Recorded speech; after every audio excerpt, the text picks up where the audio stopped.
Good morning, everyone. It's been a while since I've seen your faces, and I miss you all so much. But I am so happy that we get to be together in this special way this morning.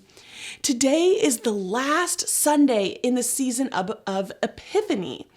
This season is the season of new beginnings and light, and today is a special day called Transfiguration Sunday. Transfiguration is a fancy way to say change. When Jesus is in our lives, we change. We begin to shine with the light that Jesus has. All of the Bible stories that we've heard in church during this season have told us a little bit about who God is. And today, on Transfiguration Sunday, we are celebrating that Jesus' love transforms us. In other words, Jesus' love changes us into people who can go and tell the world a little bit about who God is. It's kind of like Jesus changes us to be a part of his story, just like the Bible stories we've learned. But we are alive today, walking and talking and showing the people around us who God is. God gives us a lot of teachers and leaders that help us to learn to be the light of Jesus to the world and to the people in our homes and our communities. Let's watch a video to see what the world kids are doing and who they look up to as a teacher and leader in their lives.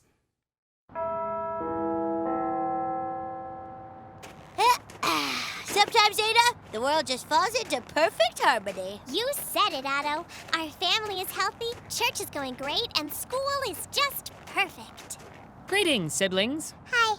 Oh, Leo, can you bring Pat to school tomorrow? My team is playing in the dodgeball championship, and we need a ringer. Praise and thanks. Mom didn't tell you?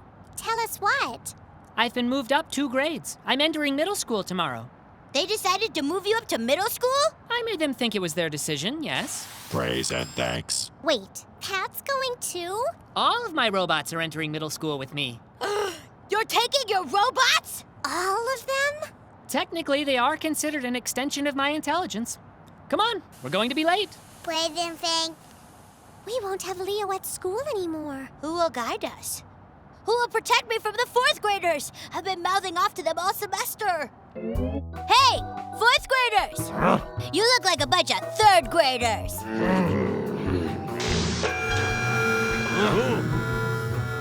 You're just lucky your big brother can build such intimidating robots.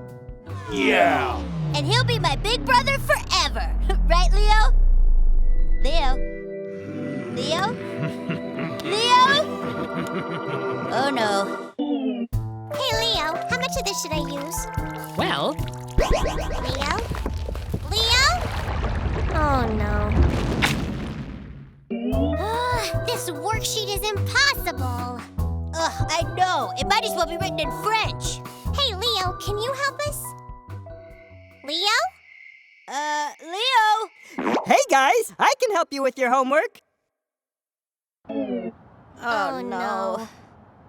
what's the holdup? Don't go to middle school, Leo! We need you in grade school. We need your robots. We're not ready. Sure you are. It's not going to be easy. It will be really hard sometimes. But you're both capable kids. You can do it. But what if we need guidance? I didn't have an older sibling at school, and I still turned out super. But how did you do it all by yourself? Well, I didn't. I had God with me the whole time. And God is with both of you, ready to guide you. As long as you don't forget that, there's nothing you can't handle. We'll still miss you, though. It's not like I'm going to the moon. You'll still see me at home. You promise? I promise. Can you actually go to the moon? I'm working on it. Man, it must have been really difficult for Otto and Ada to have that big of a change happen to them. Losing a leader would be really hard. Have you ever had a teacher that you really loved, and then maybe when you got older and joined a new class or you changed schools, you didn't get to have that same teacher anymore? Change can be really hard, but God is always with us, and He always gives us exactly what we need to get through. Today's Bible story is also about a big change. This story is one of the coolest and craziest stories in the Bible, if you ask me. Are you ready to hear it? Okay, let's open our ears and open our hearts, and let's watch today's story together. Not long before the Lord took Elijah up into heaven in a strong wind, Elijah and Elisha were leaving Gilgal. Elijah said to Elisha, "The Lord wants me to go to Bethel, but you must stay here." Elisha replied, "I swear by the living Lord and by your own life that I will stay with you no matter what." And he went with Elijah to Bethel. A group of prophets who lived there asked Elisha, "Do you know that today the Lord is going to take away your master?" "Yes, I do," Elisha answered, "but don't remind me of it." Elijah then said, "Elisha, now the Lord wants me to go to Jericho, but you must stay here." Elisha replied, "I swear by the living Lord and by your own life that I will stay with you no matter what." And he went with Elijah to Jericho. A group of prophets who lived there asked Elisha, "Do you know that today the Lord is going to take away your master?" "Yes, I do," Elisha answered, "but don't remind me of it." Elijah then said to Elisha, "Now the Lord wants me to go to the Jordan River, but you must stay here." Elisha replied, "I swear by the living Lord and by your own life that I will never leave you." So the two of them walked on together. 50 prophets followed Elijah and Elisha from Jericho, then stood at a distance and watched as the two men walked towards the river. When they got there, Elijah took off his coat, then he rolled it up and struck the water with it. At once, a path opened up through the river, and the two of them walked across it on dry ground. After they had reached the other side, Elijah said, "Elisha, the Lord will soon take me away. What can I do for you before that happens?"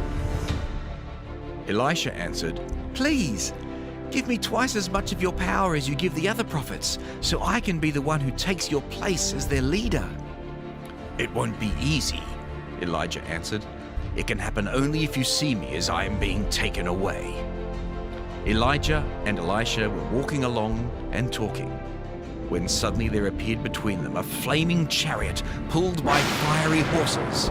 Right away, a strong wind took Elijah up into heaven. Elisha saw this and shouted, "Israel's cavalry and chariots have taken my master away!" After Elijah had gone, Elisha tore his clothes in sorrow. Elisha's coat had fallen off, so Elisha picked it up and walked back to the Jordan River. He struck the water with the coat and wondered, "Will the Lord perform miracles for me as he did for Elijah?" As soon as Elisha did this, a dry path opened up through the water, and he walked across. When the prophets from Jericho saw what happened, they said to each other, "Elisha now has Elijah's power." They walked over to him and bowed down. Whoa, see, I told you that story was crazy. Can you imagine seeing your teacher vanish up into the sky like that? Years and years later, Elijah showed back up when Jesus experienced a big change, and the disciples saw him glow like a light during his transfiguration. Another time that this sort of thing happened is when Jesus left the earth and went up into heaven. Even though each of these things happened at different times, they are both times that people lost a big leader and really important teacher that they followed. People felt scared and they were worried about what it would be like to do God's work alone, but they weren't alone. Because Jesus and so many others like Elijah and other prophets and teachers before and after them, we know that we are not alone. God is with us, and God's power, the same power that was in Elijah and Elisha and Jesus, it's in us. When we have Jesus, we're changed too, and we have everything that we need to show the whole world the goodness and the light of God. So today, on Transfiguration Sunday, let's remember to watch out for God in our lives. Let's look for the goodness and the light that's around us. God's goodness is everywhere. It's in our families and how we love each other. It's in the things we like to do, and even in your favorite foods and your favorite games. God's joy and peace and all of his goodness is everywhere. So today, let's remember to celebrate the goodness and the light of God that's all around us, and let's be transformed by Jesus' wonderful light.